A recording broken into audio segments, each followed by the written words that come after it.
Hello and welcome back to Seaside Garage, and a rather special thing because this is a Citroën XM and it's the best of the bunch.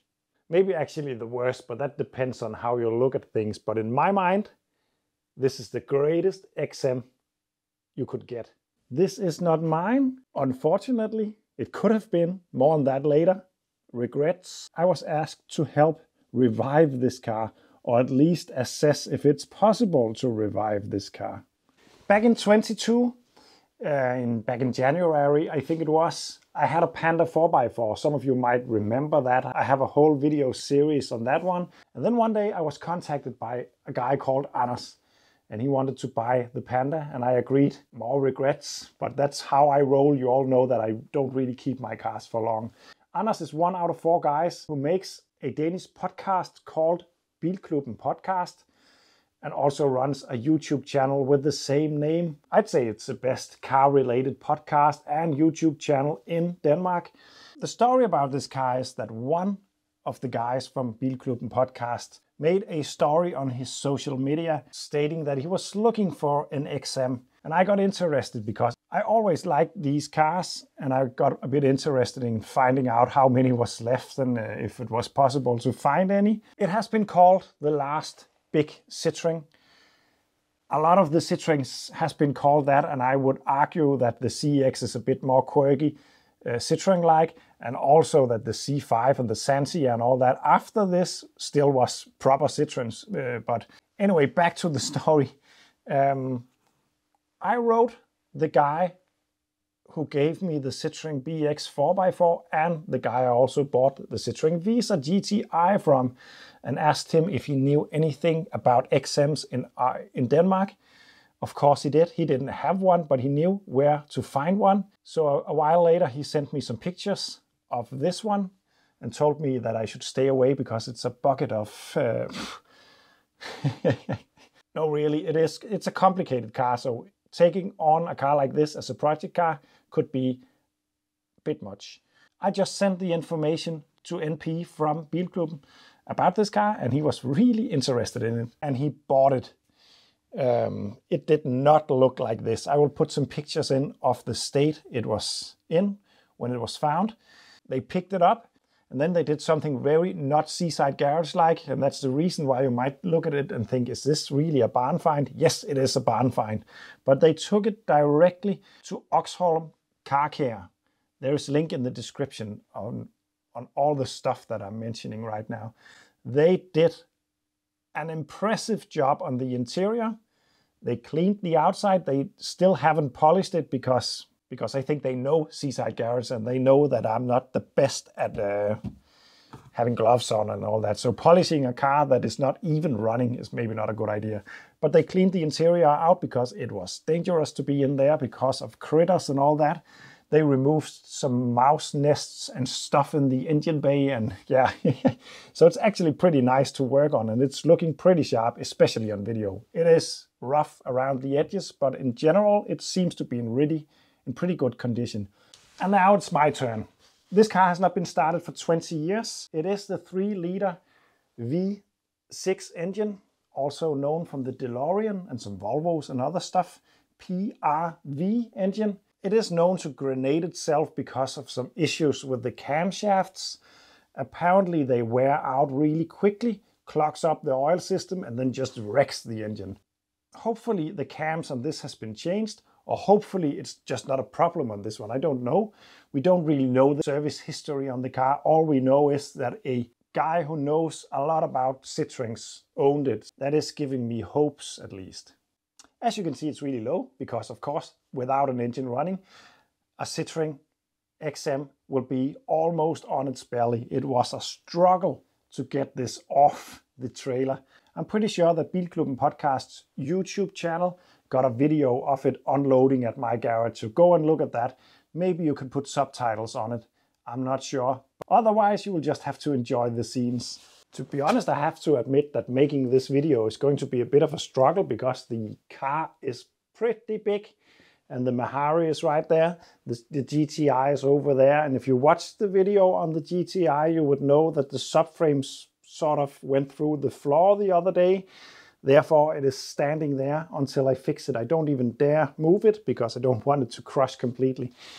Normally, I would have taken the XM up on some dollies and move it around so it could be standing over there and a bit easier to go around and show you guys. But you will just have to live with this. But the XM is, it's a very interesting car.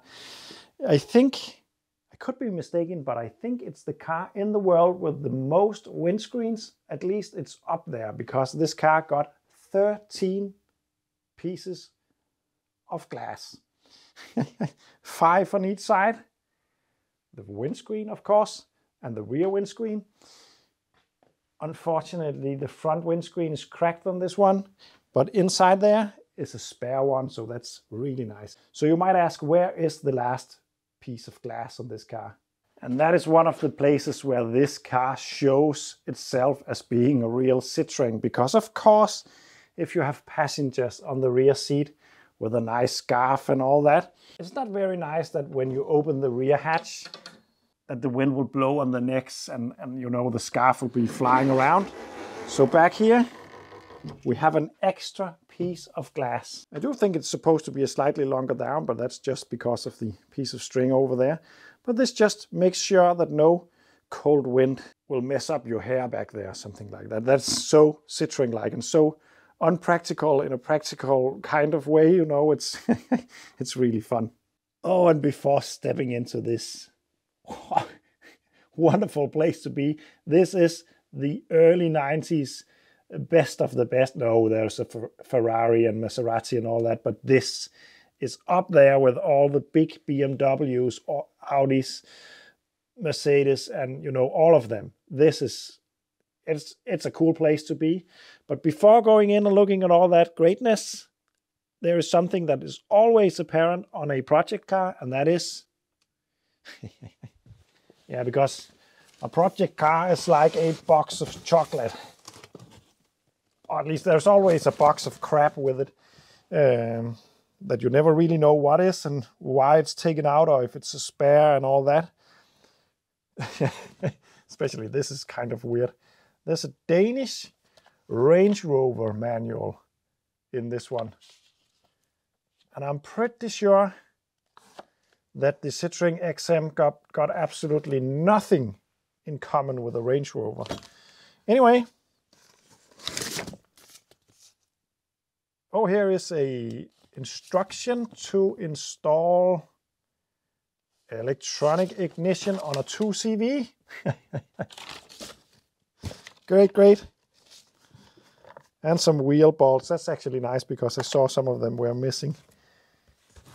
That's the box of chocolate in this one. And looking inside of here, you will not think that this car has been standing in a barn for 20 years. It was so disgusting on the first pictures that I saw, and it wasn't that bad because it was in a barn actually with floor underneath. You know, most of my cars has been standing on grass for 20 years and are way worse, but this was not nice. And right now it looks, of course, it doesn't look like a brand new car because there is wear and tear on the leather and all that. But those guys at Oxholm Car Care really did a really great job on this. And they gave me some water. That's maybe pretty good. I'm drinking way too much coffee at the moment. I think there is a video coming up also on Bilklubben YouTube channel about the cleaning of this. And I saw some of that. And this car was cleaned right next to, I think it was a Ferrari Testarossa, but a lot of really awesome cars. And then the XM. And I think it actually fit in there pretty well.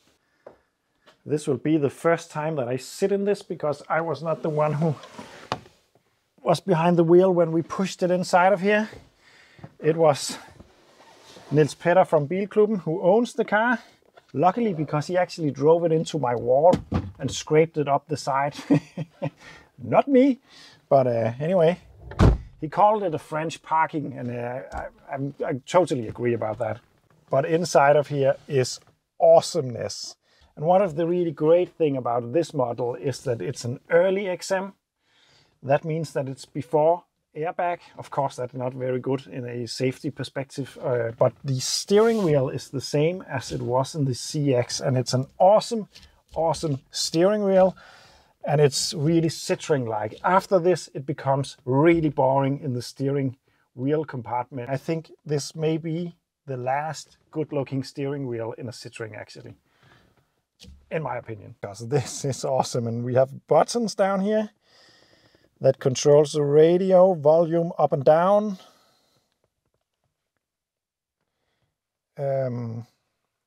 What else do we have? We have a parking brake over here. Just a pedal down there, and then you release it with this one. I don't dare to touch that because it will most likely get stuck. Then over here we have an indicator. This is one of the places where you can see that this is becoming more normal.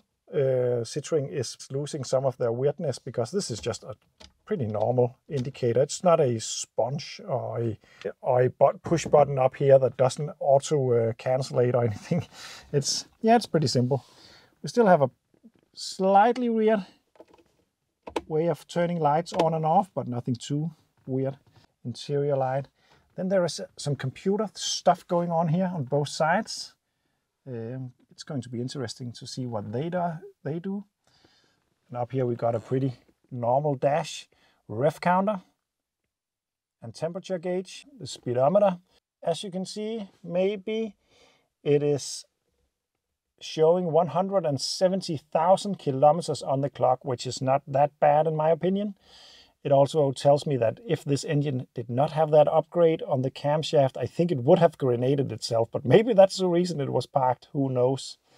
Then over here we have the fuel gauge, 80 liters of fuel. Oh, it's going to be expensive. It's a good thing it's not my wallet that will fill this car up.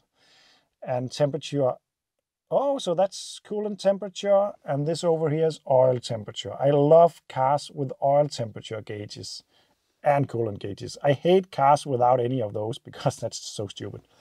And the last one is very Citroen-like also, a fuel level sensor. Also Peugeot do that kind of stuff. That will show you the level of fuel. Sometimes it will also show fuel pressure, but I don't think this will. But putting it in ignition, it will show the level of the oil, and it never works. Then right here we have the windscreen, washer system, front and back, adjustable intervals between the wipes, really nice. Then we have windows, I think, maybe. Windows on the passenger side, most likely. No, maybe that's the sunroof up there. Maybe we got a Danish, very old flag.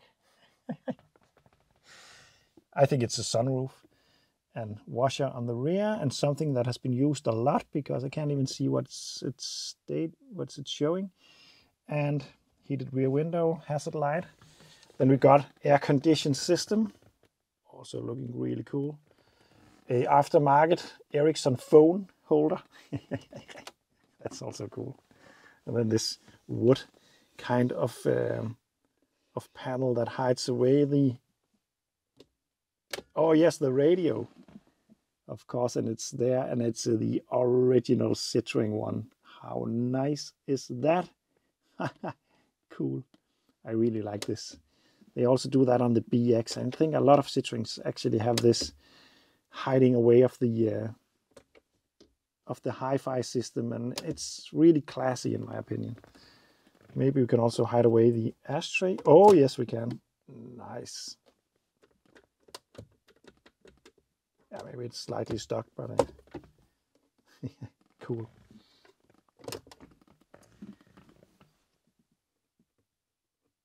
Then we have something here that I do not know what is.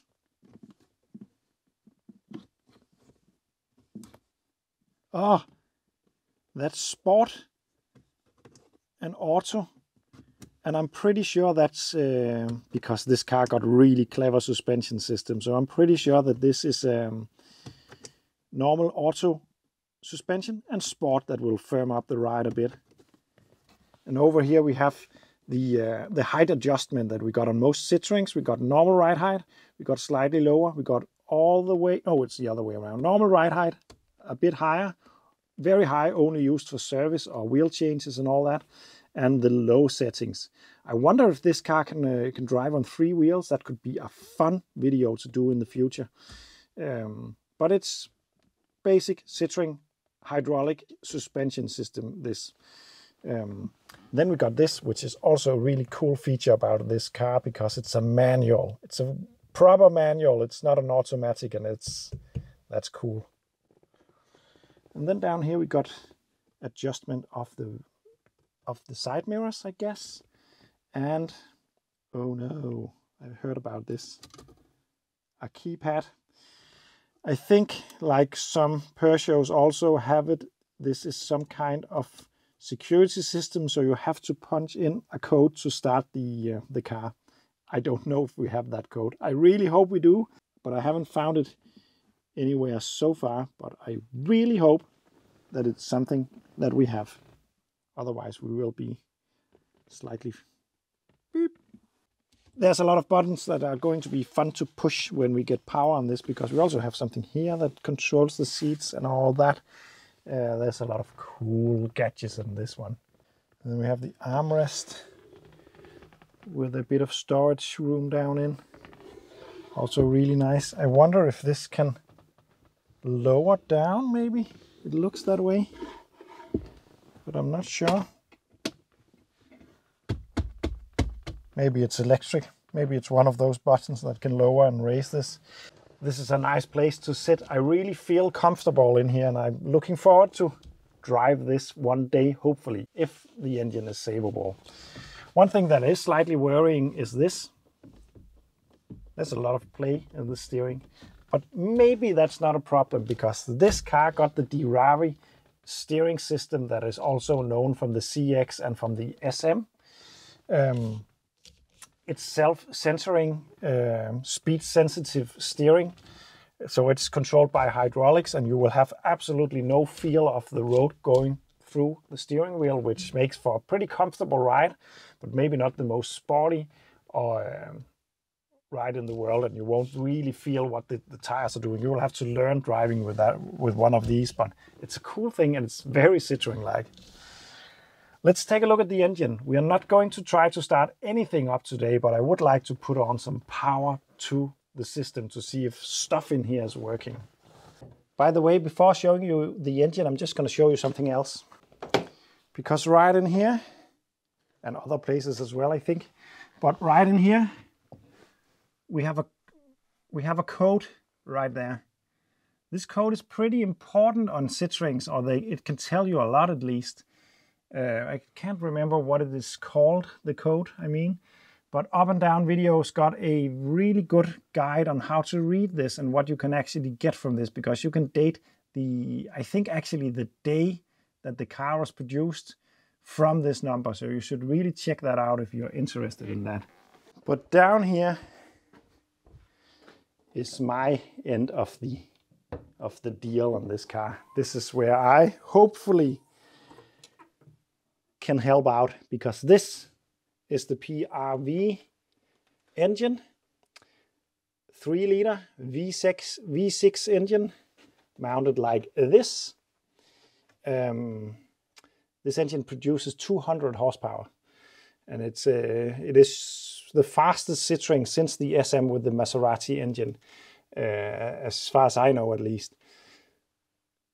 It doesn't have the greatest reputation in the world. It's also found, I think, in the DeLorean, which also very often is mentioned with, oh, it's so sad about the engine. But they are known to have some fault. They are known to be rather hard to work on. But you know what? Sometimes reputation really picks up over time, and stories will grow and problems become worse than they really was. I'm not saying that's the case, but let's find out if this engine is that bad. I'm not that pessimistic at the moment. But always when a car is parked, you will ask yourself, why is it parked? And actually I got some information about maybe it was the starter engine that was the reason why it was parked. I don't know if we are that lucky. It could be difficult to get down there, but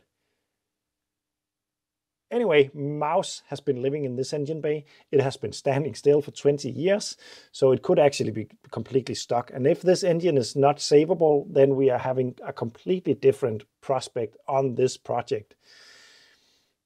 Of course, Bilklubben would like to save it, but not at any cost, of course. So that is going to be my job to figure out if this engine is savable. I would like to fire it up.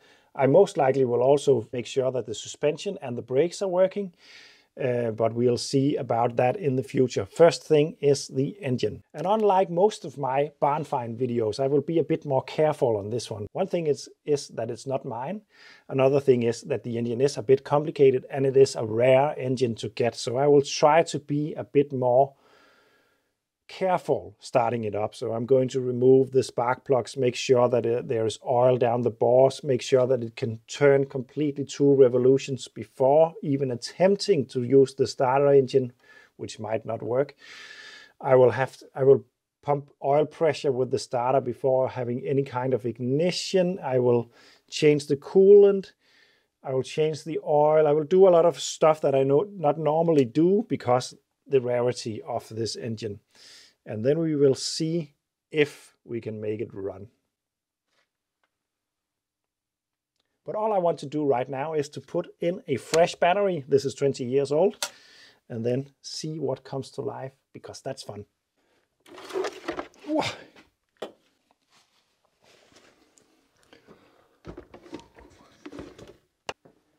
So I'm getting ready to put on power for the car for the first time, most likely for 20 years. It was nice to see that the battery terminal was taken off, so I know that the old battery hasn't unloaded in the entire wire circuit. But let's put it on. I have a fire extinguisher at ready and a cloth to put out any electrical fires, because it is a possibility that something is completely chewed up by mice or something like that and will short circuit. So I will only put it on loosely, and then hopefully nothing happens. I'm going to put positive on first and then negative afterwards. That should make sparks less likely. Let's see, I'm just going to touch to begin with.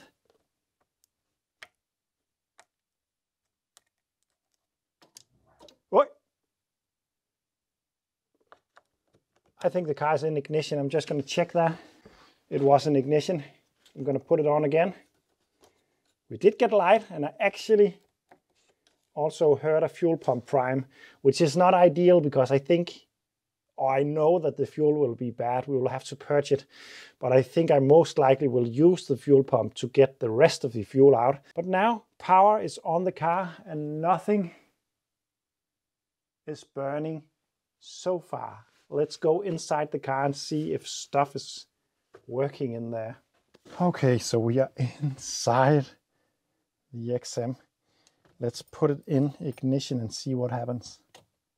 Oh, ho, ho, ho, ho. Oh, nice. Left front door open. That's true. Stop. Boot lid open. Ah, you crazy. This car is complicated for its time. That's really nice. We also got some kind of fan running somewhere. And this is the computer that shows. It actually shows speed and amount of kilometers until the next fill up and stuff like that. Oh, this is nice. What about the indicator? Oh, stuff actually seems to just work in this car, which is really not normally the case on my cars. We have light on.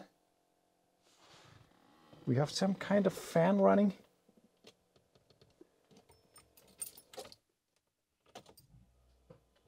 That was the fuel pump that primed. It also showing that we got oil at max. That's also working. Oh, this started also to show something.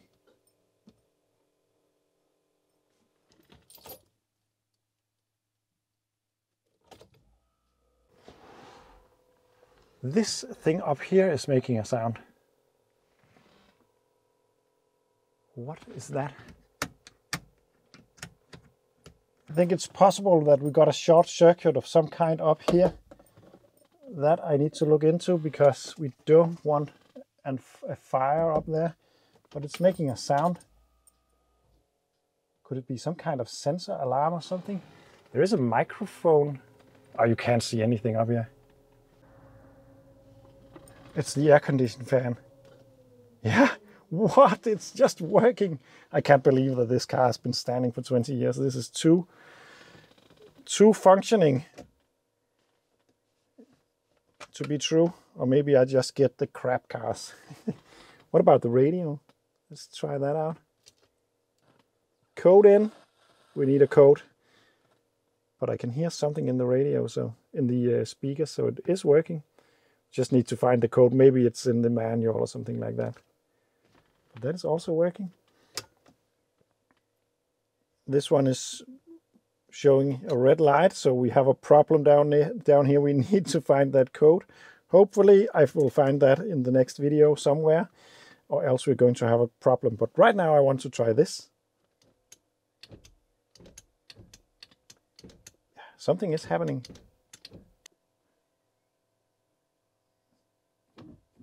Oh yeah, cool. Take a look at this. Take a look at this. Oh my God, that's awesome. It's the button to lower this is right next to it. You could just push it. But anyway, it's just so cool. And then we can raise it up again. How cool is that? And unnecessary, I like. Oh, that's cool. I won't do anything else today because I need to check, because I need to find that code, and then we need to start looking into that engine. But I can't believe how well this electrical system came back to life on this car. So this will be all for this video. Something is alive in the XM. Next video, I will start the engine startup. Let's cross our fingers that this engine is good. And if it is, then we can hopefully find out if the suspension is good. And if it is, we can rise the car into the air and get the car onto the lift, because right now it's too low to go on my lift. Then we can put it up into the air and take a look at the underneath, because it could be rotten completely. Nobody knows, no one has seen anything. So it's going to be a very exciting project, and I am so much falling in love with this car already, which is a problem because it's not mine. Thank you for watching, and see you in the next one.